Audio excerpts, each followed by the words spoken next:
An anthology of readings of Almighty God's words.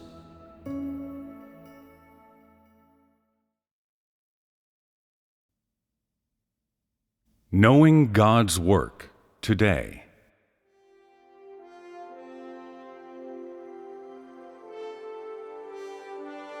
To know God's work in these times is, for the most part, to know God incarnate of the last days, what His principal ministry is, and what He has come to do on earth. I have previously mentioned in my words that God has come to earth during the last days to set an exemplar before departing. How does God set this exemplar? By speaking words, by working and speaking throughout the land. This is God's work during the last days. He only speaks so that the earth becomes a world of words, so that every person is provided for and enlightened by His words, and so that man's spirit is awakened, and he is clear about the visions. During the last days, God incarnate has come to earth chiefly in order to speak words. When Jesus came, He spread the gospel of the kingdom of heaven and accomplished the work of redemption of the crucifixion. He brought an end to the age of law and abolished all the old things. The arrival of Jesus ended the age of law and ushered in the age of grace. The arrival of God incarnate of the last days has brought an end to the age of grace. He has come chiefly to speak His words, to use words to make man perfect, to illuminate and enlighten man, and to remove the place of the vague God within man's heart. This is not the stage of work that Jesus did when He came. When Jesus came, He performed many miracles. He healed and cast out demons, and He did the work of redemption of the crucifixion. As a consequence, in his conceptions, man believes that this is how God should be. For when Jesus came, He did not do the work of removing the image of the vague God from man's heart. When He came, He was crucified. He healed and cast out demons, and He spread the gospel of the kingdom of heaven. In one regard, the incarnation of God during the last days removes the place held by the vague God in the conceptions of man, so that there is no longer the image of the vague God in man's heart. Using His actual words and actual work, He moves across all lands, and the work He does among man is exceptionally real and normal, such that man comes to know the reality of God, and the vague God loses his place in man's heart. In another regard, God uses the words spoken by His flesh to make man complete and accomplish all things. This is the work that God will accomplish during the last days. What you must know. 1. The work of God is not supernatural, and you should not harbor conceptions about it. 2. You must understand the principal work that God incarnate has come to do this time. He has not come to heal, or to cast out demons, or to perform miracles, and He has not come to spread the gospel of repentance, or to grant man salvation. That is because Jesus has already done this work, and God does not repeat the same work. Today, God has come to bring an end to the age of grace and cast out all the practices of the age of grace. The practical God has come chiefly to show that He is real.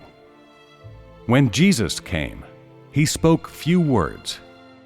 He primarily displayed miracles, performed signs and wonders, and healed and cast out demons, or else He spoke prophecies in order to convince man and to make man see that He really was God and was a dispassionate God.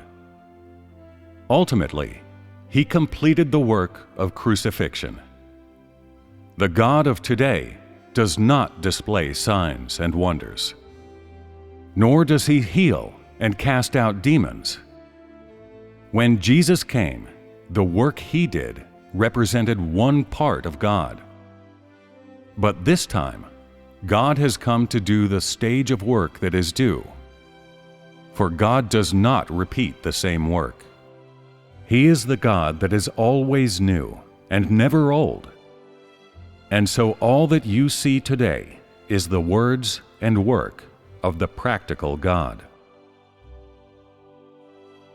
God incarnate of the last days has come chiefly in order to speak His words, to explain all that is necessary to the life of man, to point out that which man should enter into, to show man the deeds of God, and to show man the wisdom, omnipotence, and wondrousness of God. Through the many ways in which God speaks, man beholds the supremacy of God, the magnitude of God, and moreover, the humility and hiddenness of God. Man sees that God is supreme, but that He is humble and hidden, and can become the least of all. Some of His words are spoken directly from the perspective of the Spirit. Some of His words are spoken directly from the perspective of man. And some of His words are spoken from the perspective of the third person. In this can be seen that the manner of God's work varies greatly, and it is through words that He allows man to see it. God's work during the last days is both normal and real. And thus the group of people of the last days are subjected to the greatest of all trials. Because of the normality and reality of God, all people have entered amid such trials. That man has descended into the trials of God is because of the normality and reality of God. During the age of Jesus, there were no conceptions or trials.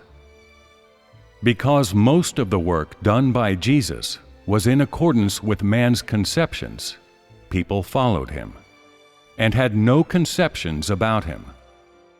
The trials of today are the greatest ever faced by man.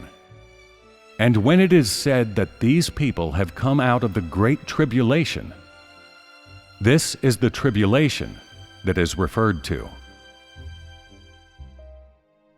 Today, God speaks to create faith, love, sufferance, and obedience in these people. The words spoken by God incarnate of the last days are according to the substance of man's nature, according to the behavior of man, and according to that which man should enter into today. His method of speaking is both real and normal. He does not speak of tomorrow, nor does He look back on yesterday. He speaks only of that which should be entered into, put into practice, and understood today.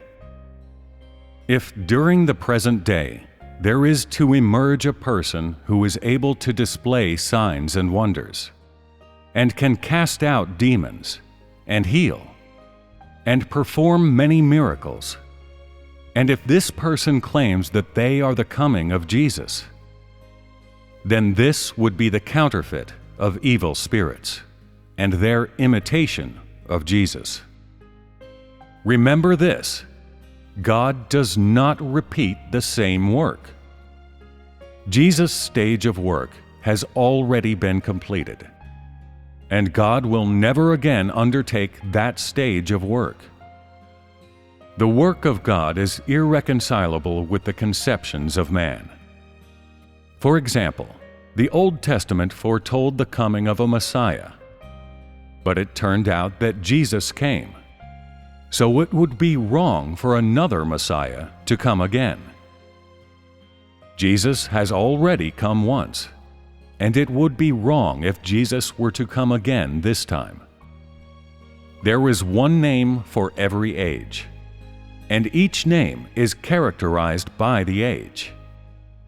In the conceptions of man, God must always display signs and wonders, must always heal and cast out demons, and must always be just like Jesus. Yet this time, God is not like that at all.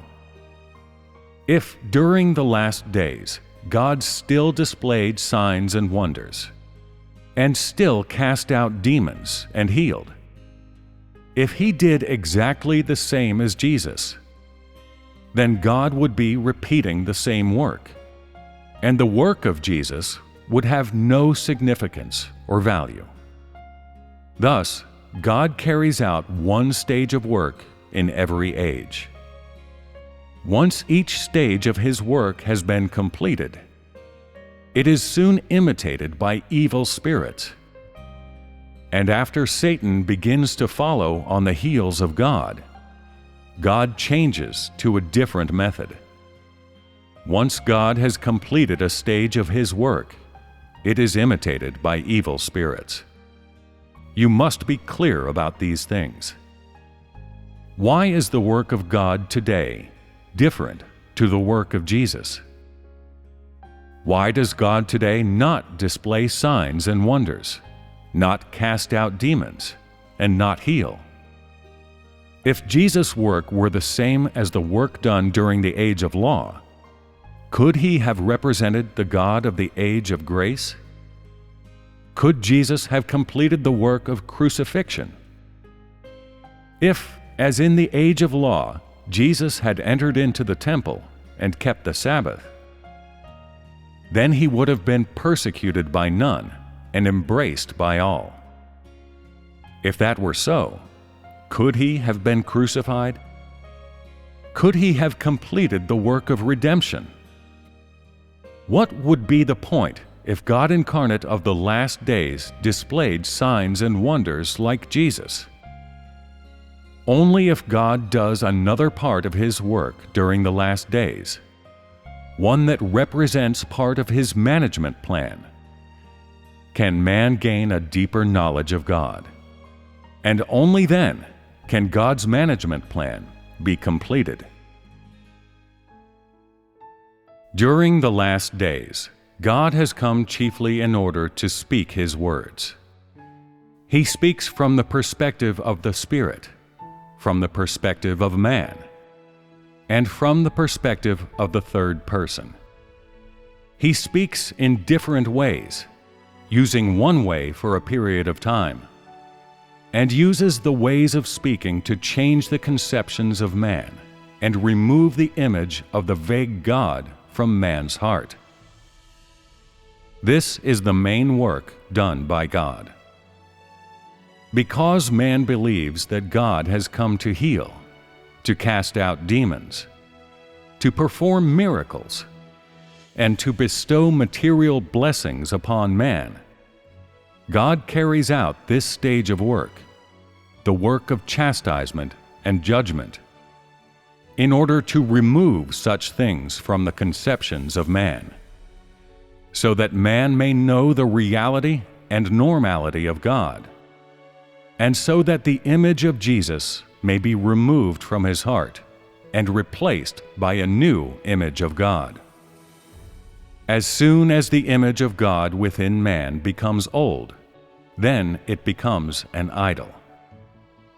When Jesus came and carried out that stage of work, He did not represent the entirety of God. He performed some signs and wonders, spoke some words, and was ultimately crucified and he represented one part of God. He could not represent all that is of God, but represented God in doing one part of God's work. That is because God is so great and so wondrous and is unfathomable, and because God only does one part of His work in every age.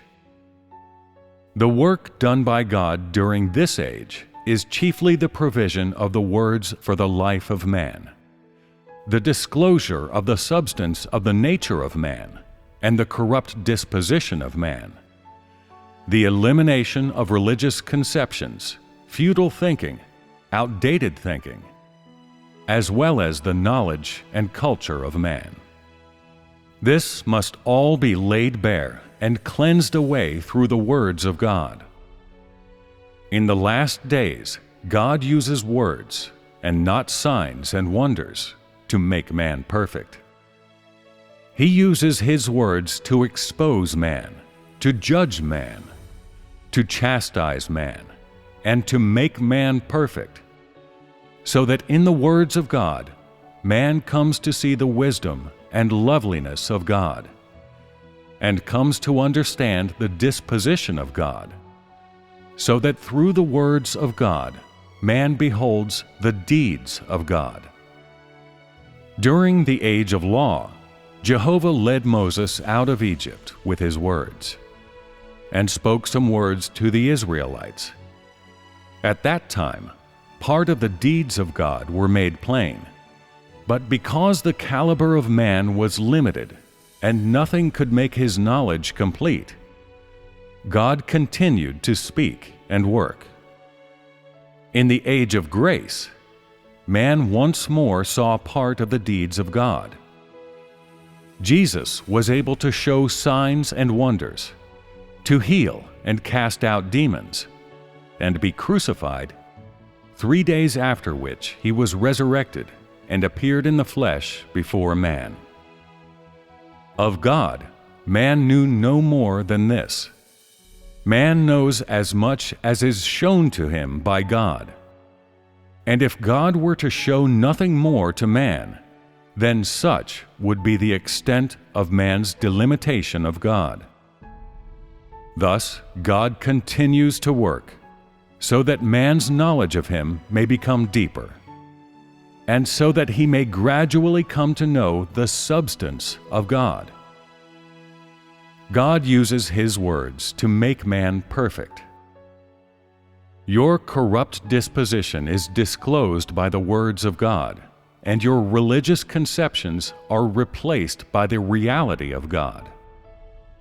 God incarnate of the last days has chiefly come to fulfill the words that, "The Word becomes flesh, the Word comes into the flesh, and the Word appears in the flesh." And if you do not have a thorough knowledge of this, then you will still be unable to stand fast. During the last days, God primarily intends to accomplish a stage of work in which the Word appears in the flesh, and this is one part of God's management plan. Thus, your knowledge must be clear. Regardless of how God works, God does not allow man to delimit Him.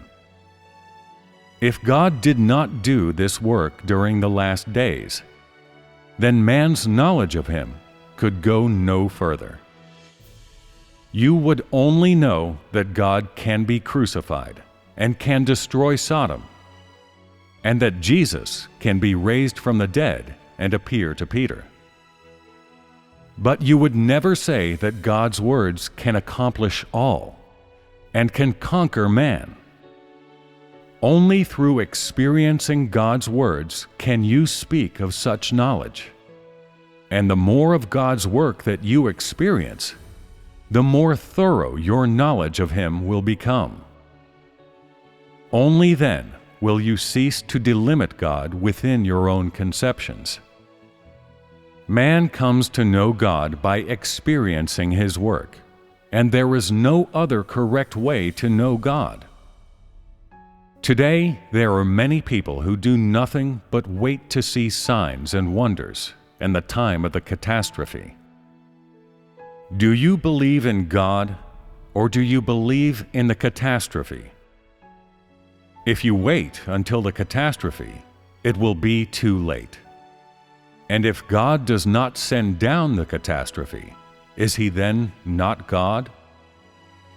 Do you believe in signs and wonders, or do you believe in God Himself? Jesus did not display signs and wonders when He was derided by others. Was He not God? Do you believe in signs and wonders, or do you believe in the substance of God? Man's views about belief in God are wrong. Jehovah spoke many words during the age of law, but even today, some of them have yet to be fulfilled. Can you say that Jehovah was not God?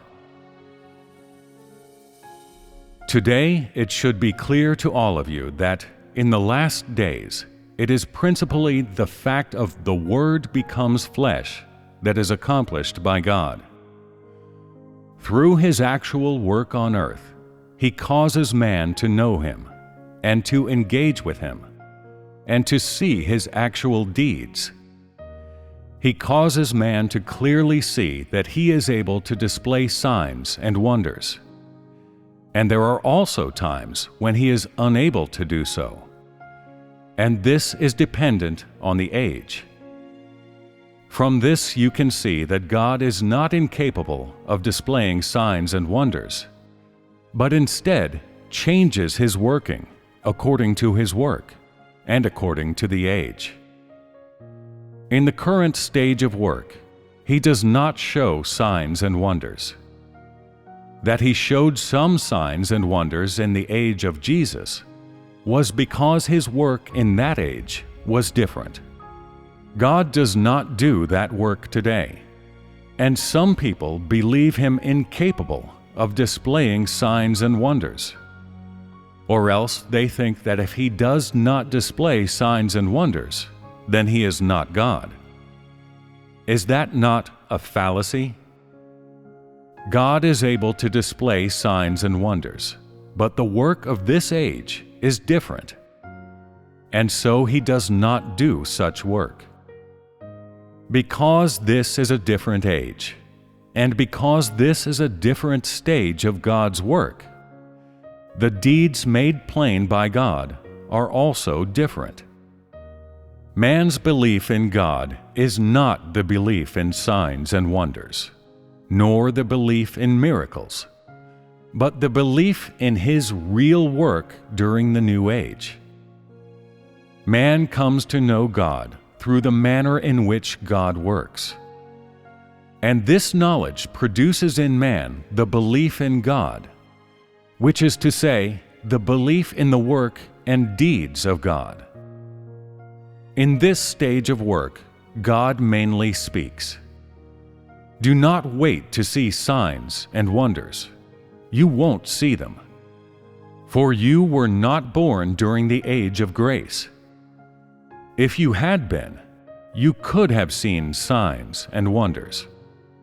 But you were born during the last days. And so you can see only the reality and normality of God. Do not expect to see the supernatural Jesus during the last days. You are only able to see the practical God incarnate, who is no different from any normal man. In each age, God makes plain different deeds. In each age, He makes plain part of the deeds of God. And the work of each age represents one part of the disposition of God, and represents one part of the deeds of God.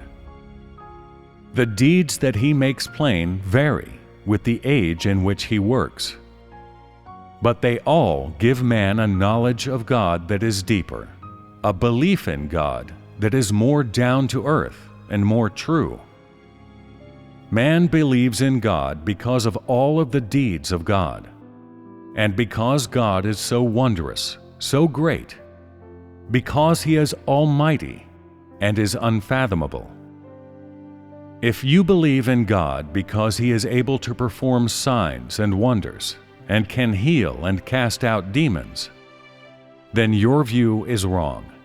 And some people will say to you, "Are not evil spirits also able to do such things?" Is this not to confuse the image of God with the image of Satan? Today, man's belief in God is because of His many deeds and the many ways in which He works and speaks. God uses His utterances to conquer man and make him perfect. Man believes in God because of His many deeds, not because He is able to show signs and wonders. And man only understands Him because they see His deeds. Only by knowing the actual deeds of God, how He works, the means by which He employs His wisdom, how He speaks, and how He makes man perfect. Only by knowing these aspects can you comprehend the reality of God and understand His disposition.